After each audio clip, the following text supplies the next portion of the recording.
Hello, everybody. This is Pete Friedman, the founder and publisher of CentralTrack.com.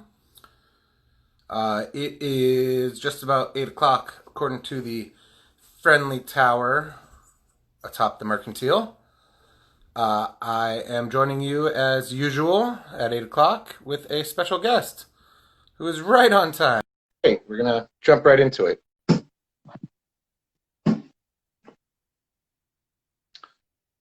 My guest tonight is Jake Kemp. There it is. What's up, man? How are you? Do you have to hold it? Can you do? Is it better to just? No, you got to do it. You got to do it vertical. Damn, these kids, Pete. We're slaves to the technology in some regards. Yeah, the kids love the portrait mode. No one taught them how much better this could be. You know what? I should probably relocate. Okay, yeah. Give us a tour of the of the place. You want to see something? Sure. I have an owl living in my backyard. Is it out right now? I would love some owl content. Animal content always does well. So he's just watching you. Yeah, let's see if I can try to. Can you see him? Yeah, I can see him. Yeah, he just chills, man. Till he goes out to hunt. Yeah, what? I'm like anti-bird. I don't like birds. Oh no! Rough day in the news then. Oh wait, what? Wait, which story? Well, I feel like there was a lot of backlash to the news story of the day where people were like, "This is horrible," but also birding. Oh yeah, I know a couple people who are into it. It's big on the internet. There's like I've got some friends who are into birding. That's the subculture for sure. Yeah. So how's your day been going? Man, it feels like everyone else says. It's pretty much all the same. Yeah. Our date type thing. Get the baby down around 8. So once we're done with that, I can come hang out with you. You're not wearing your nice shirt this time though. That must have just been for Erica. Yeah. No, I've been switching it up. Today was like just a wild day at CTHQ. We've been dealing with like website issues. So I was just like, screw it. I was just like, screw it. I'll rep the homies in Power Trip. Okay. I would expect nothing else. And go with the low key look. Shout out Riley. Shout out Power Trip. But okay, so we just came off a long weekend. Say what? You're good. What did you say? Well, I was saying we just came off the long weekend. That's hopefully like a little bit of a switch up from the monotony. But you've been going in. Let's kind of, like, I know we kind of started working from home on March 12th at Central Track. The tickets seem to do so pretty early on. And you've been recording daily at your co-host's house. Yeah. But when did things start to change for you during this new normal? So March 11th was the last Mavericks game, Mavericks Nuggets, in which, interestingly enough, like we later found out that Doris Burke, who was calling that game for the national feed, was there, and she actually, contracted the virus. I think she was super, super safe about it once she knew what was going on, but she was in the building at the time and didn't know then. So wow. It's wild because the next night we had our monthly movie for noon to 3. Yeah, scheduled at the Alamo Draft House, and we were just like, man, this feels like it's really snowballing. And to have that many, because that was on the Friday, right? Say again. That was on the Friday. Thursday. The movie? Oh, right. Yeah, the NBA was canceled on Wednesday, and we were just like, I don't think in retrospect this is something that we should all do, because by Monday this could look like a really bad decision, even if it doesn't right now. And so if you think back to that time. If it feels like it's changing rapidly now, back then it was like every 24 hours, you're like, I can't believe I thought this was okay yesterday. So, yeah, I think we worked another week, maybe. Like by Tuesday or Wednesday of the next week, they had all the technical stuff ironed out where we could be at home. Or in the case of, me and Dan, our setup, we're using a very professional, like we're not using an internet like based like Wi-Fi. We have like an actual access unit, like a Comrex for no one knows who's listening cares, but it sounds really, really sweet. And we can be in the same room and we can play audio ourselves as opposed to having to rely on somebody back in the station to do it. So especially for people who had only been doing shows together for a month at that time. Being able to be in the same room was huge, because I think that the visual cues aspect of doing 3 hours a day together is paramount, especially if you've only done a month of it together. So we lucked out on that front for sure. But we've now done way more shows from his house than not. Well, I know a lot of your coworkers have they been doing it like in separate rooms, like at their own houses together? And are they saying that the visual cues aspect is difficult?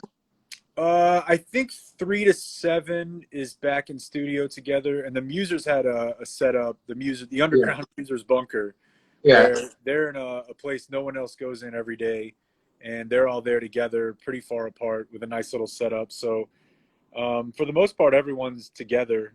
Now it's just that every part of the day part is in different places together, as opposed to all like doing line changes in the studio together. Well, this is all new to you, as you alluded to, and you and I have spoken previously, and to congratulate you on the promotion. But yeah, so you are now, after years of working at the Ticket, a noon to 3 co-host on the midday show. Again, congratulations. But starting a new gig during all this seems like it's just be a wild experience. I imagine in some levels, you were already working with Dan in that time slot for a long time. How much does your life change in going from producer to on-air host? Dude, I mean, a big part of it is that, our producer, Blake Jones, who's been awesome, but he's pretty new too. He doesn't have like a ton of on-air experience. Yeah. So, I mean, even if you say like generously that I was a third of the show before, which is probably not totally true, going from that to basically being half on air, because like I said, Blake helps us a ton off the air, but he doesn't have a lot of on-air experience at this point. So it is a lot. I wouldn't say a lot more than I thought, because it's tough for me to judge how it would have been if we would have had, NBA playoff games every night that are like kind of my wheelhouse, that I, was really prepared for and feel like I can make engaging even for people that aren't really that into the NBA. Yeah. And even hockey to a lesser extent, because we have a tie with the Stars, we have Tyler every week, etc. So it's hard for me to judge how much more it is, because I only really got 4 weeks of doing it before all that was gone. But I will tell you that the difference between being the third guy on a show with sports and being the second guy on a show without sports is massive. Like, to a point where I just, you just feel smashed at the end of every day. Like, dude, I don't have anything left in my brain. So I'll just bring what empty bag I have left to the Central Track Instagram feed. Thanks, I appreciate it. No, I mean, I think that's something that we've been struggling with at Central Track, is we feel like there's so much we want to cover, because we just want to cover everything. And maybe that's a fool's errand, and it probably is. But so much of the worlds that we cover normally are affected by this. I think so much of sports is obviously affected by this, but it's just in a way that's just providing less content for you overall. I mean, you alluded to the fact that you think it's more work without sports. I mean, how much is it just? I mean, you guys are talking some. I think the MJ documentary has been a blessing. Oh my gosh! Things like today, you guys talking about the match 2. Like, there's things here and there, and there's obviously talking about the ways in which sports is coming back. But I also know you've done a lot of reporting on just like, you guys have also reported on just like the societal aspects to a degree in segments and talked about it. How are you balancing that? Like, is that just as a host, is that your discretion? Or is that something that you guys as a station are aware of? I mean, the first thing is just that what I think you're doing whenever you are doing an entertainment show that is sports-based is you are providing people sort of an extra arm to their communal experience that is watching sports. Like, if that's what you do at night and that's what you want to think about during the day, like, we're going to do that, not necessarily in like a hardcore X's and O's way, but also not like in a complete, like, jerking around way, although this is probably more that than the former. But we're just sort of, to me, an extension of your evening to the daytime. And so you're kind of looking to still do, or extension of your weekend, if not your evening, to the weekday, so that, you feel like you're just with friends doing what you would do during the day, group chat or whatever. That's what we're doing. And, you know, we can all kind of feel like we're in it together. The MJ thing was obviously like a content farm boom Yeah. that I had no idea, you know, I guess when they moved it up, you kind of got a feeling it was going to be that way. And, you know, like you said, there's the golf thing. And like, I watched the Lance Armstrong documentary last night, which is not near as compelling as the MJ thing, but it'll still be somewhat of something we can talk about. And then to the last thing you said, I think that's similar because I think the conversation a lot of people are having, whether it's with friends or family or coworkers, I guess, through, you know, I hear some of my wife's phone calls during the day and I can tell that she's like, you know, kind of biting her tongue at what somebody said about like, we should open this or that back up. Like, you know, that's kind of what we're doing is sorting through that. But I think Dan and I have kind of made the conscious decision of, it's not that I don't care. It's just that I'm kind of like beaten down by thinking about it. I mean, obviously today we had the Bottle Blonde story. We had the Rappaport story whenever you know, broke that open. Stuff like that. If it's big enough, like we're going to talk about it, but I don't feel a need to. Like Kelly Luther was a content field for you guys. True too. That's true too. So basically, if people are talking about it, we want to talk about it, but I don't want to come in and just do it to do it. Like if there is something, but we're not just going to read stats every day on cases. Like it's like, if you would probably be talking to your friends about it, we want to talk about it.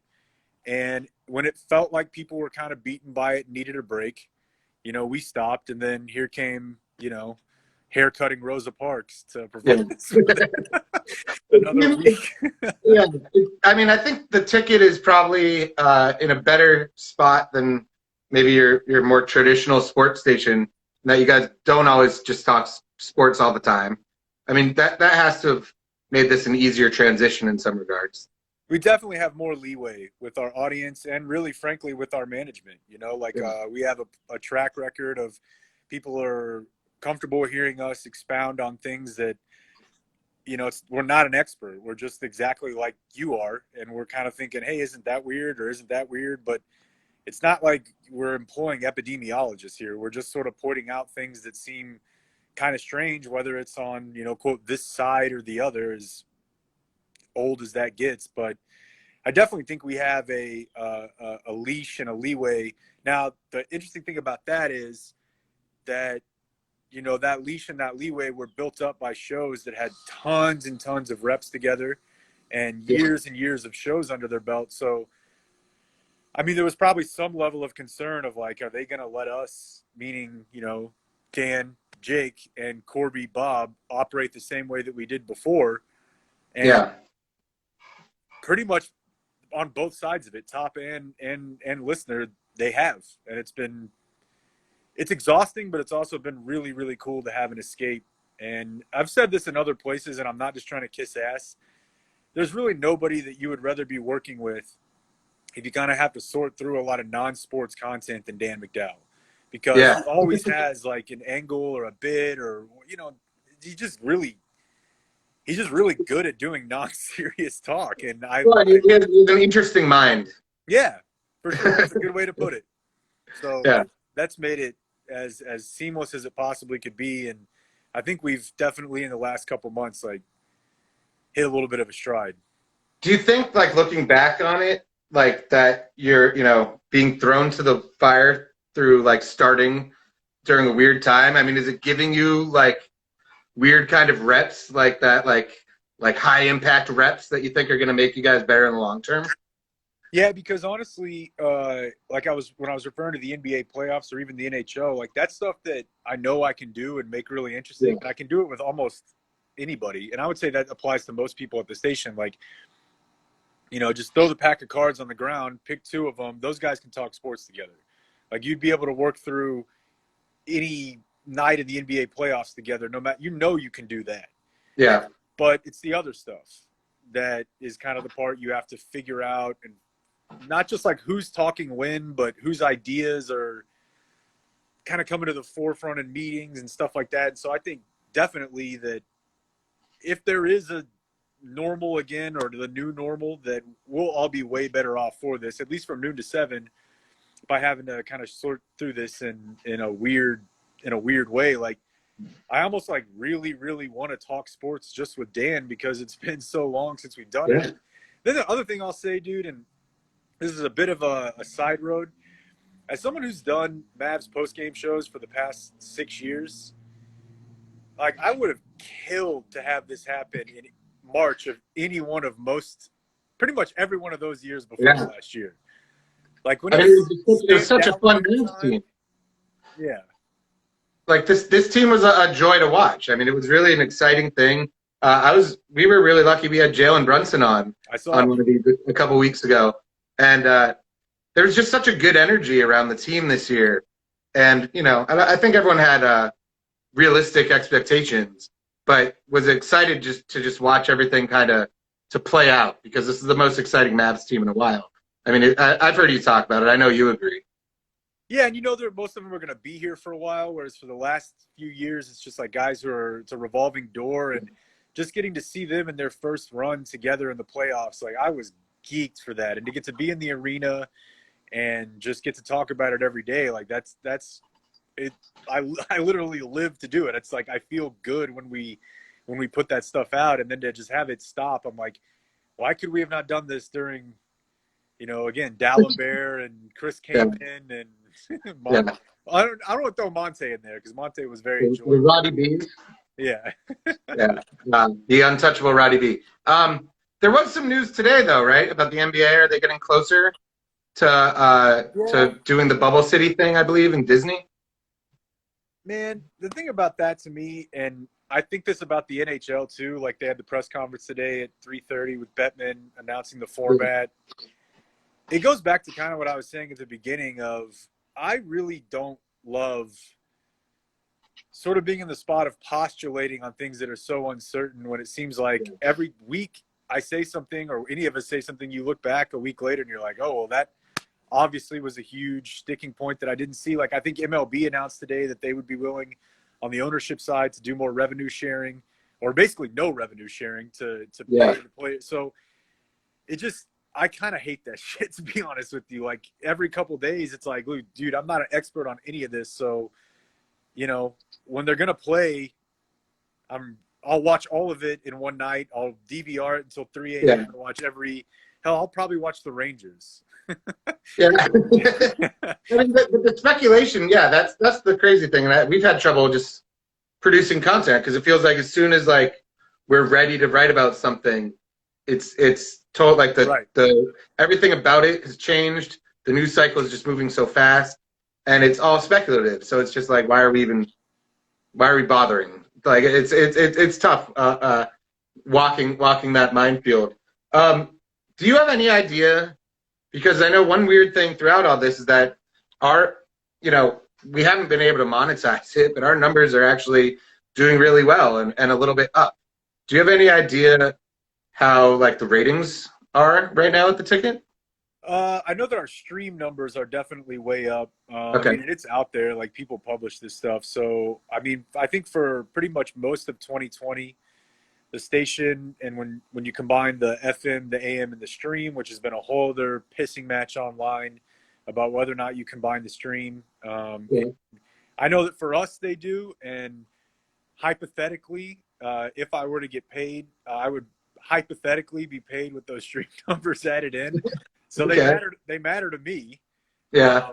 And I think stations that don't count them, they probably don't count them because it wouldn't move the needle all that much for them. So I know that in 2020, our streaming numbers have been, all the numbers have been really, really strong. And I know that streaming is up like, it's like 50% or something. I don't know the exact number. I just know it's up a lot. And I think that's another thing, in addition to the relationship that we have with our audience and with management, is that, we have kind of a built-in, I don't want to say training, but our audience is used to listening online or used to listening on their phone or used to listening on Apple CarPlay. So it wasn't really that huge of a transition for a certain part of our audience to just say, all right, well, I already do the stream whenever I'm in this part of my day. Now I'll just do it the rest of it. I mean, speaking personally, I don't listen over the air all that much anymore because especially like if you're doing the kid thing, I mean, I guess this could apply to work, like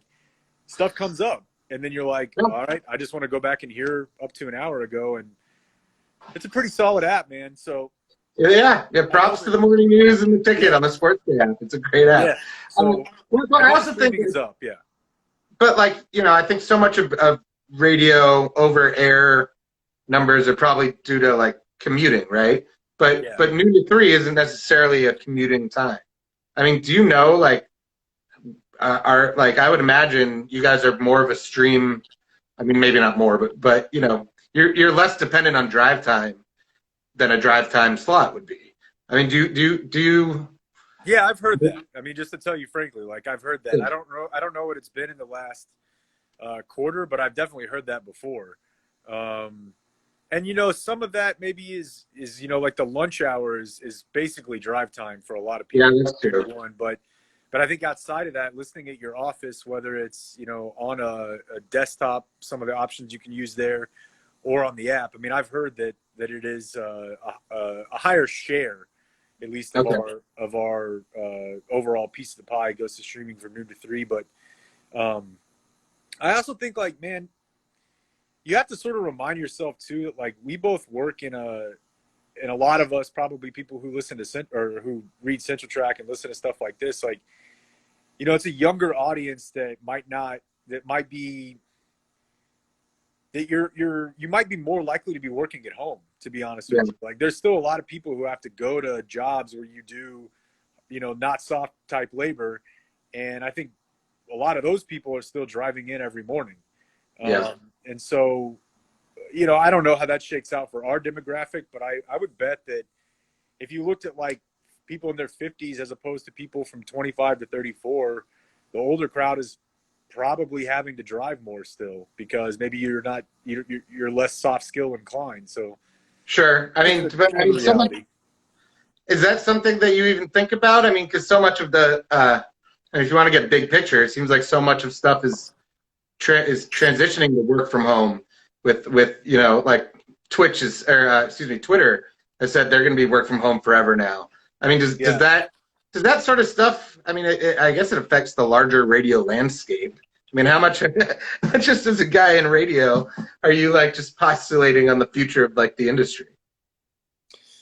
I mean, if I'm being frank with you, like quite a bit, but I also think, I do think that the ticket is like anybody would tell you at any point in time in the last however many years is unique in a lot of regards, in that, again, the relationship we have with our audience, the history, I mean, look, it's not like a thriving industry for anybody. Like, I'm not going to just sit here and be across the board media, it's selfish radio that's facing the changing landscape. Yeah, but I do think that, like, as far as, and I'm revenue numbers, I don't ask, they don't tell us, but I know that we do really well.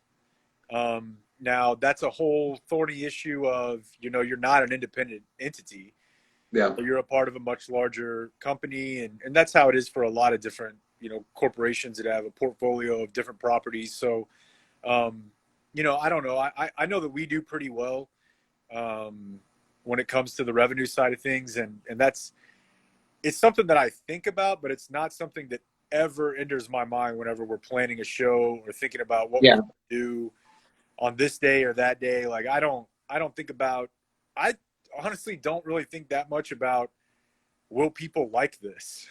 Like, whether they're 54 or 24, or they live in Deep Ellum, or they live in Forney, like, we just think we like this. And if we like it, maybe we can make people interested in it. And that's really kind of all the calculation that goes into it. I mean, that's how we operate too. And I think it's just like trusting that people will like what we like. Yeah. It's insane how many just like inside jokes turn into stories. And same with just on-air content as well. I do, this situation has definitely affected many across media. There've been layoffs and furloughs, and we've had, we had to kill our freelance budget, which is like horrible, and then also, puts a lot more burden on those of us who are trying to produce what little we can out of the few hours of the day. But I know there's been some changes at the ticket as well. like you guys have there's been some furloughs, and I was wondering if you could just talk some about that. I mean, I know some of that's been on the air, just as far as y'all are having to make some changes through all this as well. Yeah, I mean, I don't think it takes a sleuth to realize that there are people that are gone every week and that there are other people filling their spots, and that those people then come back, so they weren't terminated. And I mean, we've found coy ways of talking about it, but the upshot of it is, for the hosts, is that no one will be gone from work unless it's a regularly scheduled vacation. Like Corby's been going through, he's having to deal with a lot with his family in the last couple months with, his mom passed, and first was moving them to a home. And so him being gone this week is not related to any of that at all.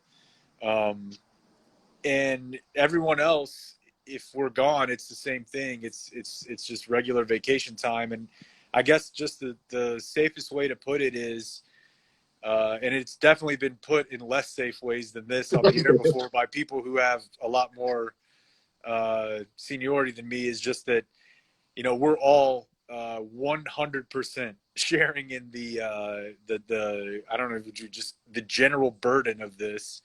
And whether it's, cuts or, and look, I mean, it's also in the trades that our executives have taken less, as is with just about any company that's asking their contracted or hourly employees to take less. So everyone up there, whether you hear them on the air or not, has definitely been asked to take less. And that the way that you hear it on the air was a conscious decision on our part to say, we want to be here for all of this. And we want to be here for all of this because we're going to be sacrificing the same or being subject to the same financial burden, whether you're there or not. So we just figure we should be there, and we should be there because people, it sounds kind of corny, but we feel, at least to a certain extent, like people need it and people enjoy it. So if it helps out and it's the same on our end, like, what are you going to do? You're not going to go on you're not going on I might have lost you for a second there. But yeah, I think, we're doing, that's the same thing. I mean, it's just like, we want to be there for people. We want to come out the other side stronger. And the way to do that is to just, kind of bite down and push through all this. And I don't, no one's having a good go of it. I think a lot of people are trying to embrace new technologies, this being a prime example of one. But you've been chasing new technologies for a minute, because back before you got this opportunity to kind of step up at the Ticket, you've been podcasting for a long time with It's Just Banter, and your affiliates on the Blowout Network. We have a relationship on Central Track. We ran It's Just Banter for a while as well. I mean, do you feel like some of these, I mean, first of all, where do you find the time now with the extra burden at work? But let's start with that. How are you finding the time? I mean, is it just part of the schedule that you always had? Yeah, it's pretty much the same. I mean, I would say like maybe an extra hour to an hour and a half a day on noon to 3 stuff. I was always pretty into preparing for noon to 3 stuff before. It was just that a lot of it was stuff that I would have done anyways, which is just watching sports and reading about it and trying to find interesting ways to discuss it. And now that's definitely a little bit of a different endeavor. And then, like, I saw somebody make a snarky but pretty salient comment the other day that was like, a podcast is now when two males just have a meaningful conversation over the phone. Okay. And it is that It's Just Banter? It hit home. Yeah, like we used to, I would just drive to his house twice a week for an hour, and now we just do it over the phone. But it's kind of like we've been doing it for a long time. We don't want to stop. It's fun. It is kind of a release. We don't put like a ton of research into it. It's really just kind of us shooting the shit about the news, and to a certain extent politics, in a way that I'm not really comfortable doing on the air, which I know I said earlier. I don't really think about if people will like this. I just think I like it. But I would draw a little bit of a line when it comes to like some of the wonkier political stuff. I have no interest in taking that to the air because it's a lose-lose proposition. It's not fun. And it's TC, somebody I like talking to that stuff about anyway. So we just do it, record it, put it out. And if people want to listen to it, then, you know, so be it. I mean, I feel like in this age of social media, though, it's the personality. It doesn't necessarily matter the medium, right? Like, what's the point of separating some of that stuff just for the purpose of the reader or the audience? Because, you know, like the ticket audience is a little more, you know, prone to react a certain way to certain things. Yeah, I mean, I guess it's probably more just that, like, if you're listening to a podcast, you know, you really kind of had to actively seek it out. Or even something like this, or like, you know, we do a stream on Saturday nights, which is not political at all. It's just us hammered. But I think you do somewhat have to walk the line of, you know, how wide is your audience? And, you know, you don't want to be lowest common denominator. I mean, we're not going to be Skip and Steven, and we're not going to be, you know, just as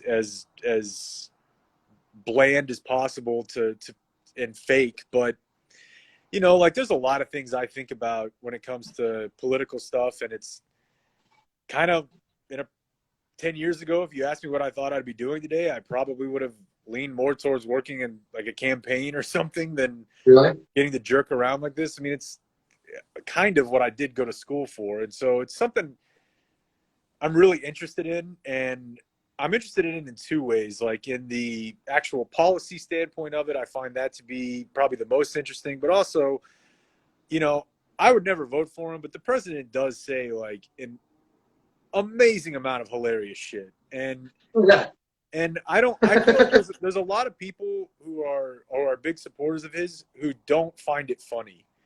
And I find it like legitimately hilarious. Like I know that a lot of it's reckless and harmful, but I also find a lot of it to be like just such a mirror to how stupid everything is. And that's basically all TC and I do once a week is just let's play stuff from the last couple briefings and laugh about how just, in my opinion, objectively hilarious this is.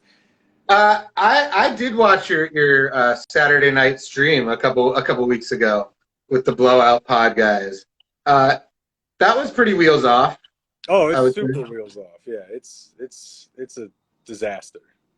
Even doing something on Twitch though, is that something that you had any experience or interest in? I watched some of Soroy's Twitches, and those are a beast unto themselves. I don't know how much you've seen of those. Yeah, he's really like, you know, he's all in on that. Like for us, it's really just more like, you know, whenever you first started doing like your Zoom call on the weekend with your buddies or whatever, just to hang out and talk and not feel so alone. We just were doing that already and figured, let's just throw this online. I figure with him, it's way more of a focused business effort.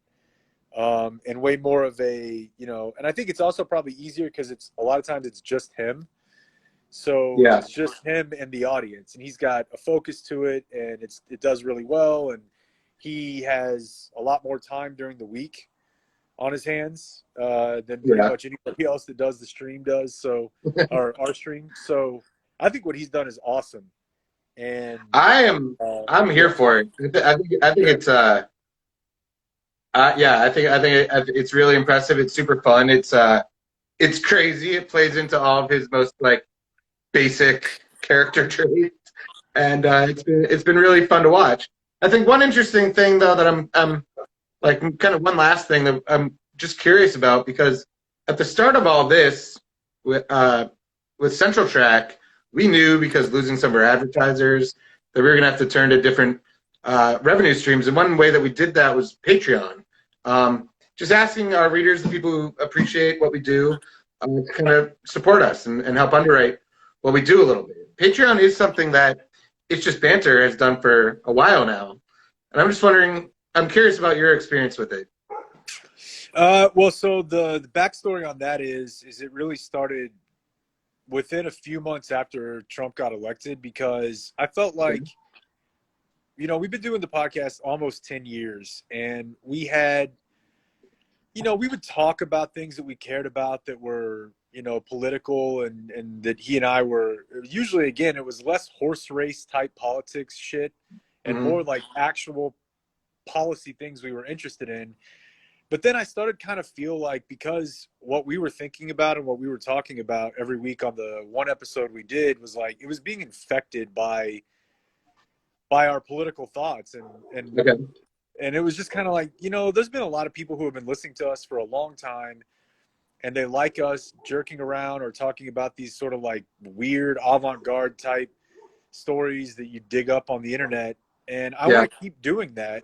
And I don't want to turn those people away, but I also have all these other thoughts about whatever's going on in the news this week, and I don't really have an outlet for them. So why don't we put them on a separate feed? And if people want to hear them, they can pay. And if there's a certain amount of people who want to just pay for the regular episode we've been doing, just to kind of say thanks for the previous however many 100 episodes, then they can too. So it really was born out of an idea of wanting to protect the original podcast from becoming too much of a, just a beat down every week. And so the Patreon one is always a little bit more political, even though now a lot of times that, again, is just joking about politics. And I might have to kill this dog. Don't worry about it. It's not mine. It's not mine, I promise. Okay. It's the neighbor's dog. It is. I can probably decide. I'm always hyper conscious of my dog's barks, but she's been good. She's been good today. She sits at my feet during all these recordings. I think we've been very fortunate with the Patreon stuff, and we're very thankful for that support. I wonder, we're only 2 months into it now, and the goal was never to put the burden on the audience. When we launched as a free publication. We believed it was an ad, that this could be an ad-supported thing. But I just wonder, this is making me think a lot about the notion of just audience-supported content. And given that, you guys have been at it longer than we, has it affected your thought on that?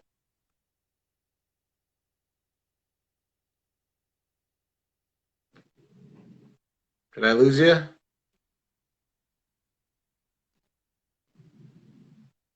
I might have to move now. Should I try? This is my dog, by the way, Cora. She's been watching us throughout all this.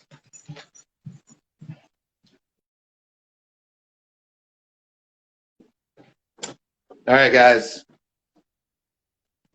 I am not sure what's happening here, but I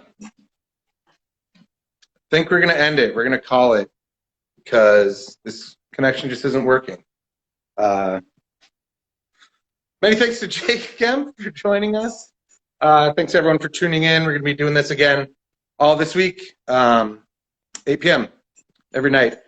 Jake, I will text you and say thank you, and appreciate everyone for tuning in. Tune in again tomorrow night. And thanks everyone. Have a good night. Stay safe.